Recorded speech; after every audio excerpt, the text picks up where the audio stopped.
So please welcome to the stage the writer and director of Overnight, Patrick Brice.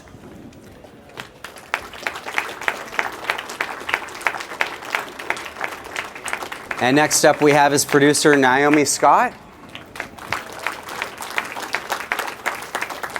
And also please welcome two stars of the film, Taylor Schilling and Judith Godreche. Welcome, everyone. How's it going?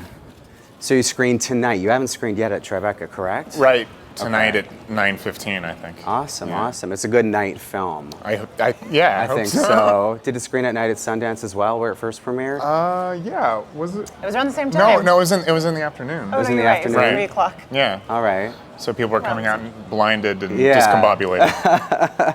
Now, Taylor, you weren't able to attend the premiere at Sundance, correct? Because you were in a play. Yeah, I was in a play. Here. Mm-hmm. Which I was very happy to be doing. Yeah. But I really missed being with everybody at Sundance. So how excited are you to be here at Tribeca with Oh, this I'm film? thrilled. It's so fun to have this day with these goofballs just to kind of mess around. It's been really fun. Okay. So I know the trailer kind of gave everyone a taste for what the film's about, but how about in your own words, since you also wrote the screenplay for this film, give everyone kind of a sense of what it's about?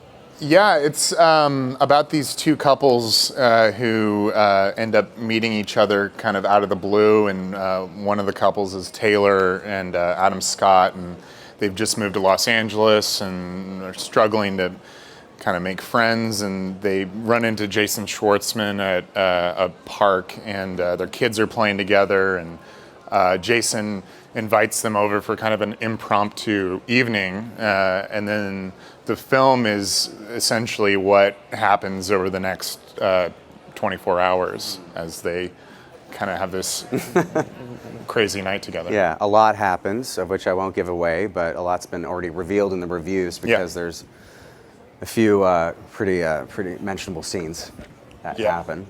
So I see that you're married. I see a ring on your hand. I have to ask. Well done, Well done. Patrick. Yeah, well, that's not why I brought that up. But I brought that up because I just want to know how personally inspired was this story? Well, I mean, without getting too deep. Yeah. Besides, I mean, like, from a looking at it from far away, it was, a lot of inspiration came from my personal life. I've been with my wife for 10 years now. It's our 10-year anniversary in September, and we've been married for 3 years. Oh, hey, thanks. I think when you're in a relationship that lasts that long, you end up being in a relationship with like 3 or 4 different people at different stages. Looking back, we were kids when we first met each other. So I think in terms of how that relates to this movie, I think what the Taylor and Adam's characters are going through is they've reached this stage in their relationship where things are cool for the most part on the surface, but there are some things that maybe they haven't acknowledged yet. That need to be dealt with. Yeah. And so the movie is kind of them being forced to deal with it on this one occasion. What did your wife make of the concept when she first heard that you were going to be writing this? When I was first writing it, she was like, "Okay, sounds great," and then she read the script and she's like, "There's no way you're making this movie," because on the script, this stuff reads as pretty crazy. Yeah. And I think, it was once we got in, once I was able to get some notable people, involved, and, she's super supportive and lets me kind of do whatever I want to do. So, she's great. She loves the movie. Yeah. Well, it's hard not to. Interestingly enough, Naomi, you've also been married for 10 years. Been married for 10. To Adam Scott, one of the stars of the film, who unfortunately can't be here today. This is like his favorite place in the world, so he's very bummed not to be in the Apple Store. What's he up to now? He's in New Zealand shooting a movie. Oh, well, that's a good excuse. Yeah. New It's a long Zealand, flight. Kiwi. I just got back. It's beautiful. Oh, wow. So, obviously you put all your full support behind this film. This is your first film as a feature film producer. You come from the comedy world, having worked on Jimmy Kimmel and many other things. What chiefly appealed to you about this project, as a woman who's also been married for 10 years? Did you relate to it on some level? funny enough, we did. Adam and I had been we had been producing television before, and so we were looking for our first feature. And Mark Duplass, who's a friend of Patrick's and ours, said, "You have to read the script, and I think that you guys should do this together." And Adam and I independently read it, and both secretly really wanted to do it, but we're scared to tell the other one that we wanted to do it, just because of the content and the situations that we imagine we might be in. Yeah. But I think ultimately we just knew that this was a story we both related to. We've been together for a while, but also in any relationship, whether it's a marriage or otherwise, you're always given an opportunity to kind of reinvent yourself when you meet new people. So when you have kids in particular, you have preschool and new families and elementary school and all these different park play dates. And it's not something obviously that we'd entertain, it's an opportunity to say, who am I now, and has this experience changed me? And so that was really interesting. It's also brutally funny script. So I loved that Patrick was able to walk that fine line between tone that is very rare to do. So I was thrilled. Did the experience of making it with Adam change the two of you in any way? The bond that you have? I mean, I think because it was so fun working with all of these guys and with Jason. We also had another married couple on set. Our DP, John Gulizarian, is married to our production designer, Teresa Gulizarian. Oh, wow. And so it felt like a great boot camp of sorts. And we Couples had boot camp. Couples boot camp. But I think if anything, it just made us proud that we got to work with these great people and pulled it off we shot the movie in 11 days. So wow. It was pretty challenging. Yeah. I think if anything, we were just excited to be a part of it. And for Taylor and Judith, what did you make of the material when you first came across the screenplay? I mean, I haven't seen a comedy like this in, I can't remember when. Did you feel the same way when you first read it?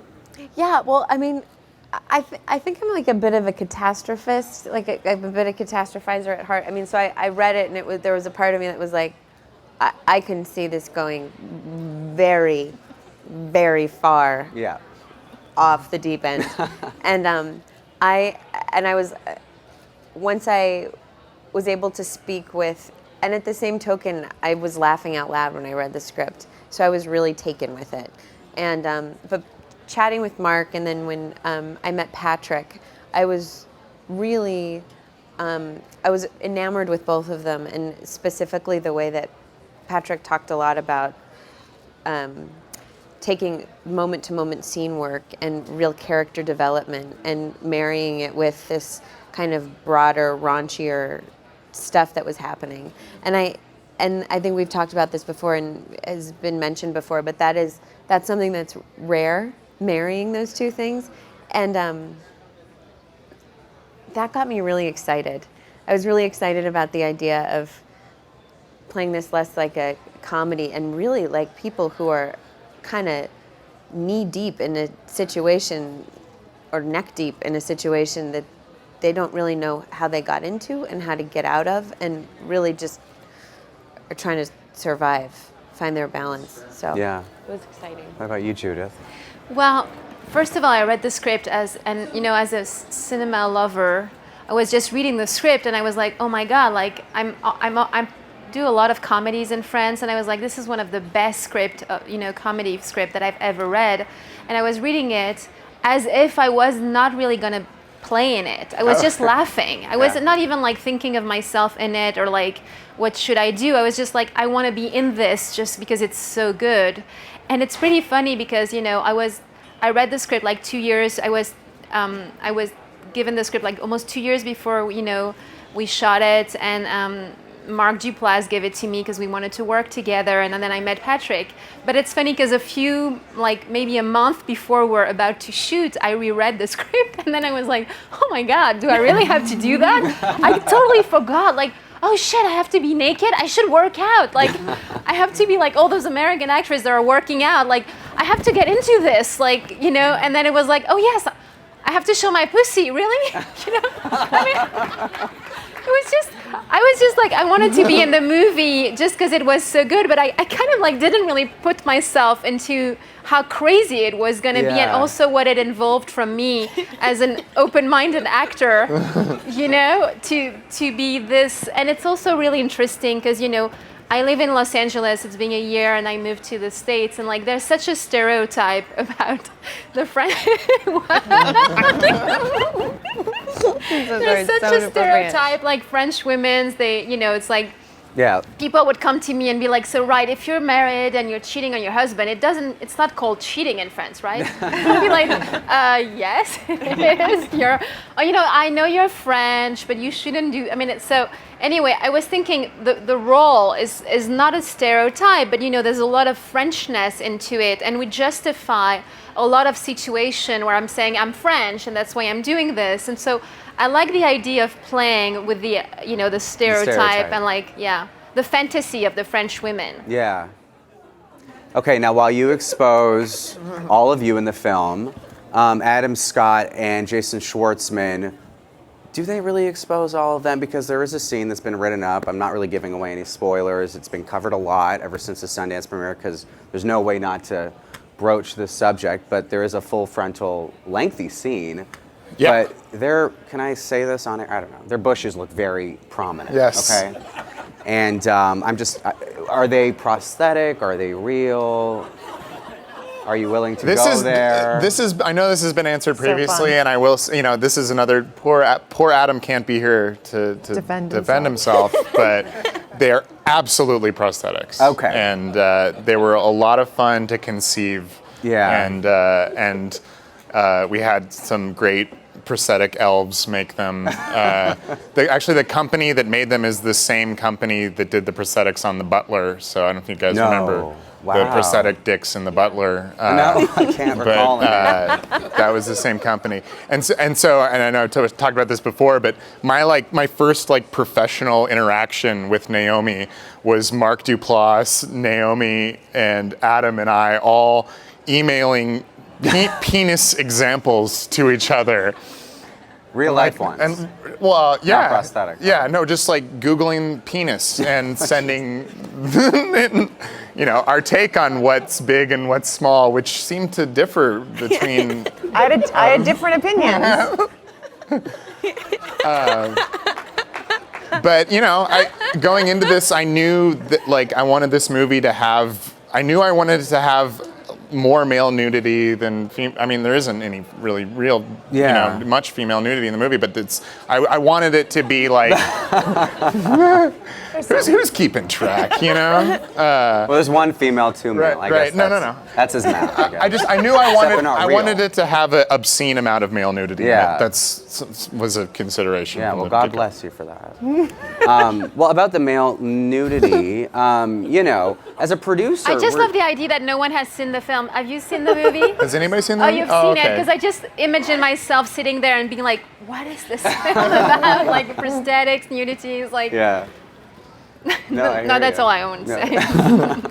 Well, as a producer, I'm perplexed because, you know, you must have been no doubt a little terrified going into this that your film was going to feature so much nudity because of the rating system. I mean, you feature a penis in your movie and it's guaranteed to get an NC-17 rating. That's just the way things work. How did you kind of work with that? Giving Google a lot of airtime here. I mean, we did our research beforehand, and we knew that there were certain states of male frontal nudity that could be photographed. Oh, I see. Okay. That would be acceptable, or at least we thought. We also did a lot of coverage, so we knew we wanted that shot. I'm not going to spoil exactly what the shot is, but we knew we wanted it, but we also, you know, Patrick and I scheduled the movie together. We didn't have a first AD, so we also had that role as well. So we just kind of scheduled things and always made sure we had coverage on everything in case we would have an issue. Okay. But we got an R rating. We got an R. Wow. This week we found that out, Hard so R. that's good. We don't have to cut the movie or anything. Go America. Yeah. Go America. It's true. Make it And no advances. violence. I feel like we were right on the edge, though. You know, but I'm pleased that they went for it. As Taylor said, you know, the film is so much more than a sex comedy. I mean, that's not what I took away from it. There's hardly any sex in the film, actually, apart from some stuff that happens that I won't give away. But it's really just about relationships, and it digs quite deep into, where relationships can go and what it's like to be in a long-term one. Can you talk about that aspect and whether the fact that it was labeled at Sundance by so many critics as a sex comedy irked any of you in any kind of way? Well, I knew that was coming, and I knew that because, the film has all these, all the elements of a sex comedy in it, that was going to be the case. But, going into this, I knew, I wanted it, throughout the movie, I wanted to subvert expectations, right? And so one of those being that, normally when you see movies that are labeled as sex comedies, it's the characters in the film that are being objectified. And I wanted to make a movie that deals with sex that doesn't do that, that, makes the characters real and that you actually, can feel empathy for them, like I remembered I was talking to Judith last night, and she was talking about how, people are calling it a swingers comedy too, but it's also like the characters in the movie aren't necessarily swingers. Yeah, It's just this thing that happens this one night. So, I like it. I mean, it's fine that it, and it works for, people to put labels on it, but I like it that in reality it's this, different thing. I don't know what to call it. You know?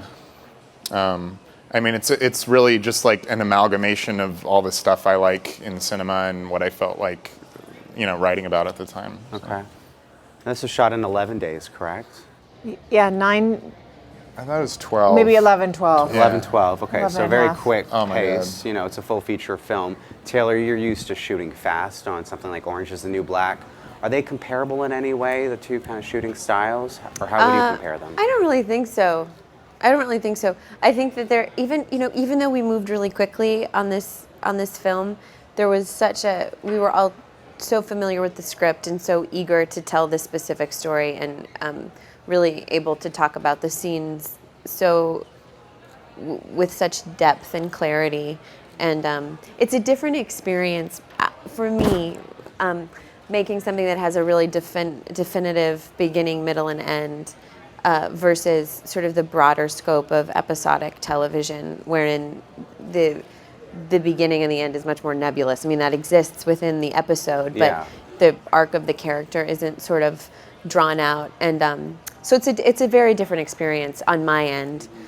So, we're certainly shooting quickly, but these people are living much more.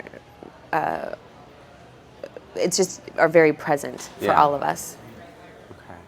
So we're going to open it up to the audience for any questions you might have. Please raise your hand. We have mics on either end. Hi, this question is for Judith. My favorite film is probably L'Auberge Espagnole, and I was wondering if you could talk about working in American cinema versus French cinema. Well, it's really funny that you're talking about L'Auberge Espagnole because I felt there was actually a real similarity between the two roles. So you're going to like this. Well, I guess that working on an indie movie, I would say that America is about extremes. It's very interesting. Like I did big American movies, and this one, and indie films. And I have to say that an indie movie in France is a small film, but I've never done such a small film, which was amazing. But I think, an indie American film is like a French film, kind of. Like we are always kind of indie when we're doing, authors' films. Like L'Auberge Espagnole was a super small film, super small crew, a lot of improv too. So it's very similar. Basically, it's so. And then when you do a studio movie, it's like something I've never experienced in France. The whole machine that is provided, like it's an industry which I've never had such a feeling in France. Really, that I was part of an industry. I always felt like I was doing my job in a more artisanal way. But indie American films are like very close to like just French films. And this guy has the most amazing culture in the world. Like this guy knows every single film in the world. Like it's like working with a French director. Hey guys, My question's for Taylor. I want to know, when you read the script, what made you say, I want to do this? Like, what made you interested in this character? I was really interested. The script was written in a way that each character really, to me, felt like there was pretty clear emotional logic for them. That that Emily, my character, was discovering something about herself, facing something about herself and her relationship that she wasn't sure she wanted to, and in the end, coming out on the other side of that is there's like a redemptive quality to it. I mean, there's real growth, and I'm curious about that. I like that. I like kind of seeing somebody sort of go through something and come out on the other side different than they were at the beginning. An arc, if you will. That was also a joke. But that's helpful. And then it was really interesting. It was really interesting, in speaking with Patrick, that there was space for that. That like we were gonna like honor that in the film. So and I think it's always one of those things. It's like, what does something touch you in that moment, for whatever reason in your life? The thing that you're reading at that moment in your life sort of lines up, and it feels really right, and then the people feel right. Yeah. Well, having seen the movie, I thought it was one of the funniest films I've seen in a long time. So, having said that, one of the things I thought was really great about it was that it really wasn't a sex comedy in the same gross out film way we think of it, and that it was really about this, like you said, an arc, this kind of interesting evolution. I'd like to hear about how you developed the script, and I'd like to hear about how you guys, as the actors, contributed to that, because it's really, in such a short little period of time, this one little weekend and all, you see a whole evolution in these characters. Yeah, well, that's something that I was taking into huge consideration. Is this film takes place in 24 hours, so there's only a certain amount of emotional growth or an arc that can occur in that amount of time with a character, and so I really wanted it to be, believable and seemingly small, these issues that are going on. But in terms of the script, we had a set script, but every day the actors and I would get together and go through the sides, and we would read through the lines. And if something wasn't working, or if something didn't feel true emotionally or right, or if it was something that was affected by a scene that we'd previously shot, we would just change the script, and we would it was so nice being able to have my actors there so we could all work together. And I mean, when you're in a situation like this and you're under the gun time-wise, it just helps to have really smart, egoless people to be working with who, I'm only as good as the people I'm working with. So, I don't know how to make stuff that isn't a collaboration. I feel like, film is the most collaborative art that exists. So, that part was a dream. I know it seems scary, because you have everyone there and we're ready to go, we're ready to shoot. What are you going to shoot? And we're making that decision immediately. But, everyone was just so focused that it became this very fluid experience. I don't know how it was for you guys with that, but yeah, I like, kind of like I was saying before, there was something so beautiful to me about, and relatable about the idea of having a connection with someone and really wanting that connection to work, but for whatever reason, there's a misstep between Alex and Emily, and there's something that's not quite working and not quite clicking, and they haven't yet been given the opportunity or had the courage, as of yet, to look at that dynamic within their relationship. And for whatever reason, this night gives them the impetus to do that, and in the end changes both of them and changes their relationship.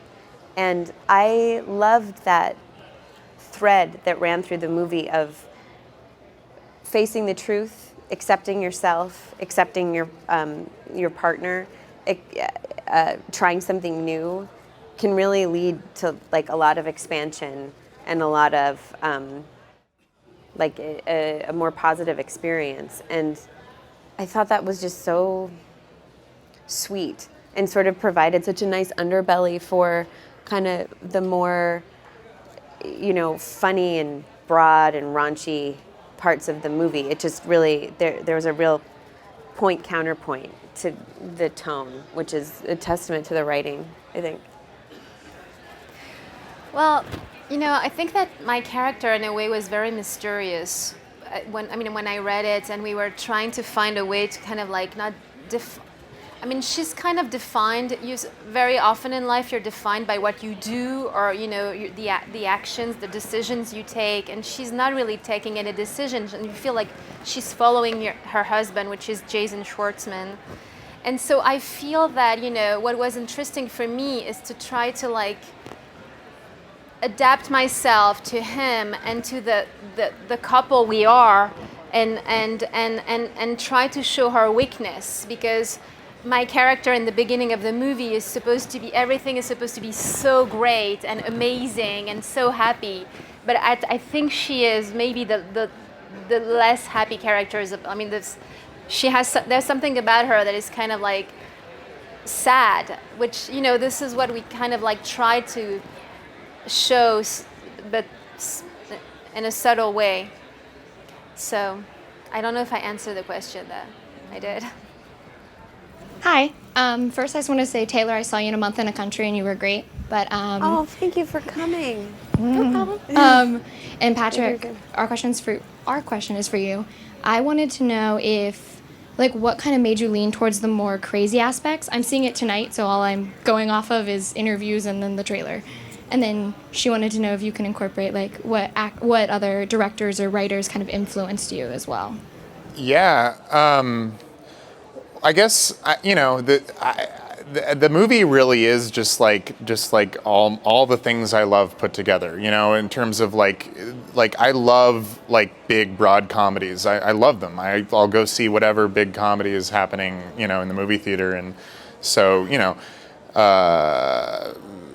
was a chance to play and to have fun with that stuff, but it was also a chance to like, you know, explore tone and, you know, play with colors, and, you know, the cinematography in the movie I'm really proud of, because we were, you know, like I said, we only had 12 days, so there's not a lot of time to, you know, deal with like lighting and picking cool shots and stuff. So, you know, I had a lot of meetings with my DP beforehand, and we watched a lot of movies. We watched Y tu mamá también, and The Beat My Heart Skipped, because we were thinking a lot about, you know, having handheld cameras, but having the handheld camera feel intentional, you know.